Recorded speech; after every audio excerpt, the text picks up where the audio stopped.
ఎవడైనా సరే మా ఆడబిడ్డల జోలుకొస్తే అదే చివరి రోజు కావాలని మనస్ఫూర్తిగా ఆకాంక్షిస్తున్నా.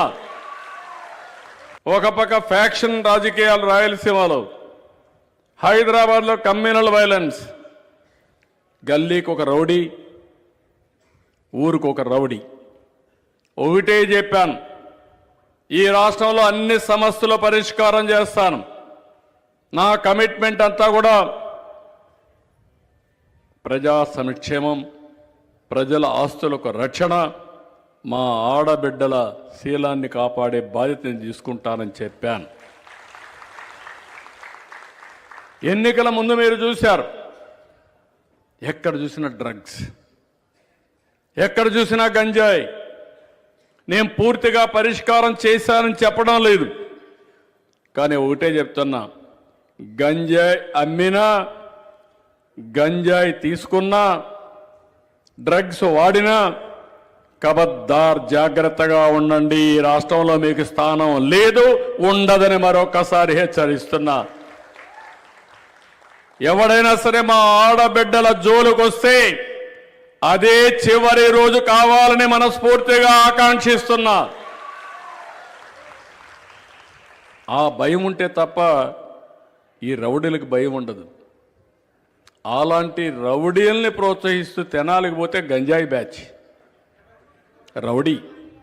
రౌడీ షీటర్, వీళ్లకు ఒత్తాసు పలుకుతో మీరు రాజకీయం చేస్తే ఈ రాష్ట్రంలో తమాషాగా ఉండదు, సీన్ చాలా సీరియస్గా ఉంటుంది. నేను అందరికీ చెప్తున్నా, ఎవరికైనా సరే ఒకటే చెప్తున్నా, మంచిగా ఉండు, నువ్వేమన్నా చెయ్యి, నేను సమాధానం చేద్దాం. దారి తప్పి మళ్ళా పులివెందల మార్కు రాజకీయం చేయాలంటే మాత్రం తోక కట్ చేస్తాం తప్ప ఎవరిని వదిలిపెట్టాం. ఆ విషయాలు వీళ్ళు గుర్తుపెట్టుకోవాలి. ఊరికొకటి తయారయ్యాడు, ఏదో మాట్లాడుతున్నాడు, పర్వాలా మనం కూడా సమాధానం చెప్దాం.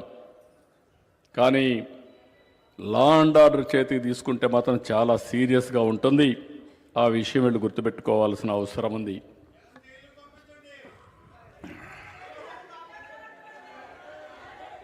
అదే మరి తమిళలో మీ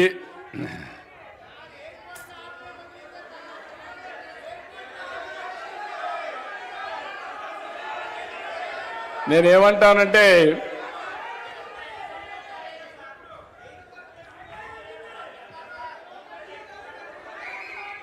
ఒక నిమిషం ఏ తమ్ముడు, నేనేమంటానంటే ఒక్క నిమిషం, అది అవి చేద్దాం, అవి చేపిద్దాం. నో ఎయిర్పోర్ట్ కేసు ఉంది, నా దృష్టిలో ఉంది, అది ఎట్లా చేయాలో యాక్ట్ చేద్దాం. ఓకేమ్మా, చేద్దాం. ఓకే, వర్కౌట్ చేద్దాం. ఓకే అమ్మా, మళ్ళా మీరు ఛార్జ్ చేయకపోతే కష్టం. నన్ను అది కాదు. ఓకే,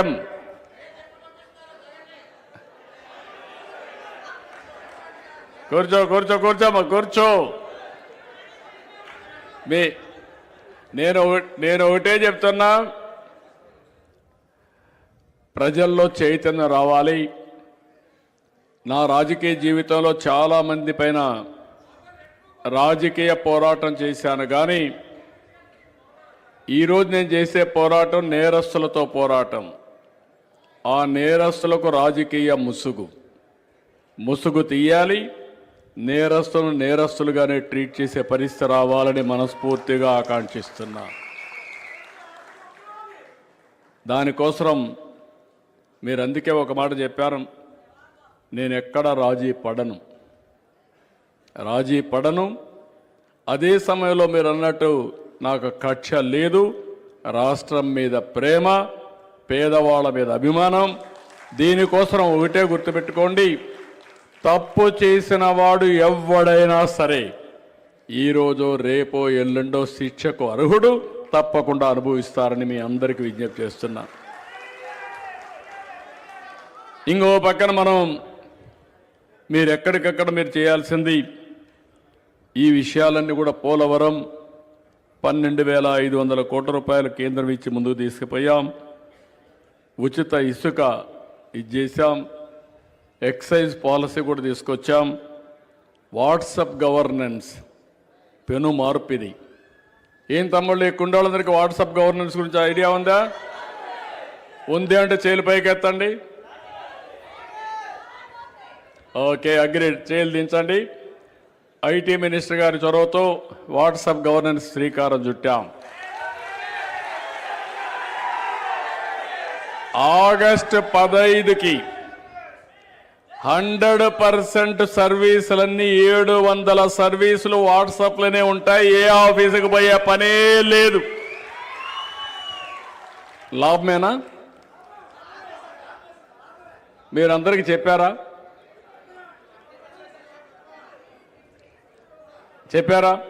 చెప్తున్నారా? ప్రజల్లో సానుకూలత ఉందా? ఉందంటే గట్టిగా చప్పట్లు కూడా చెప్పండి. ఉందంటే ఓకే. అదే సమయంలో మిమ్మల్ని అందరినీ, మన రాష్ట్రంలో ఉండే అందరినీ కూడా పారిశ్రామికవేత్తలు చేయడానికి రతన్ టాటా ఇన్నోవేషన్ హబ్ పెడుతున్నాం. 1 ఫ్యామిలీ 1 ఆంటర్‌ప్రెన్యూర్ విశాఖపట్నంలో కూడా నెక్స్ట్ మంత్ ఇనాగరేట్ చేస్తున్నాం. అదే మాదిరిగా నీతి ఆయోగ్ ఒక రిపోర్ట్ తయారు చేశారు. విశాఖపట్నాన్ని ఒక హబ్గా చేసుకుని పాత జిల్లాలు వైజాగ్, ఈస్ట్ గోదావరి, విజయనగరం, శ్రీకాకుళం కొత్త జిల్లాలు 9 కలిసి ఒక ఆర్థిక ఎకనామిక్ హబ్గా తయారు చేయడానికి ఒక రిపోర్ట్ తయారు చేశారు. దానికి కేంద్రం విశాఖపట్నం అని మరొక్కసారి మీ అందరికీ హామీ ఇస్తున్నా. కాకినాడ పోర్టు దగ్గర నుంచి మూలపేట పోర్టు వరకు ఈ ప్రాంతాన్ని అభివృద్ధి చేసే అవకాశం వస్తుంది.